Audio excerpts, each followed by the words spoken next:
Daily বরাকে আরেকটি গুরুত্বপূর্ণ সংবাদ। অবশেষে 3 দিনের মাথায় নদীর জলে ডুবে যাওয়া বিপ্রজিৎ দেবের মৃতদেহ ভেসে উঠল।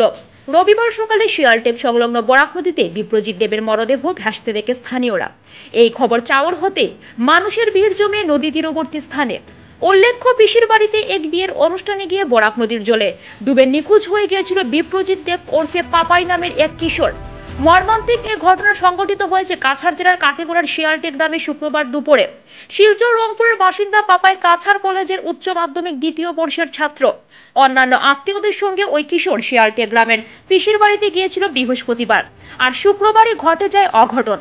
ওই দিন দুপুরে নদীতে স্নান করতে করতে অসাবধানতা বশত একসময় গভীর জলে চলে যায় পাপাই। মুহূর্তের মধ্যেই তলিয়ে যায়। গত 2 দিন নদীতে তল্লাশি করলেও উদ্ধার করতে পারেনি এসডিআরএফ বাহিনী। শেষ পর্যন্ত রবিবার সকালে তার মরদেহ নদীতে ভাসতে দেখা যায়। খবর পেয়ে সকাল 10টায় কাটিগড়া থানার সার্কেল অফিসার নবকুমার শইকিয়া দলবল নিয়ে ঘটনাস্থলে ছুটে আসেন। প্রাথমিক তদন্তের পর পাপাইয়ের মৃতদেহ উদ্ধার করে ময়না তদন্তের জন্য শিলচর মেডিকেল কলেজ ও হাসপাতালে প্রেরণ করে পুলিশ। এই ঘটনায় এলাকা জুড়ে শোকের ছায়া নেমে এসেছে। Bureau report, daily Barak.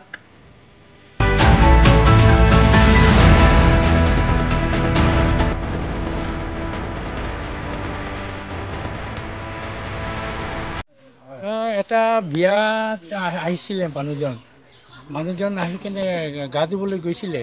তেতিয়া মানে ল'ৰাটো সাঁতাৰ নাজানে। এতিয়া নদীত গা ধুবলৈ আহিছিলে, পৰি গ'ল। এইটো নাপাই কেনে আজি আৰু পালোঁ আৰু আজি 12 তাৰিখ। আজি পাই কেনে আজি পোষ্টমৰ্টমৰ কাৰণে পঠাই দিছোঁ। ল'ৰাটোৰ নাম কি আছিল? বিপ্ৰজিৎ দেৱ। কেতিয়া পৰিছিল? শুক্ৰবাৰ 12টাৰ সময়। ঠিক আছে।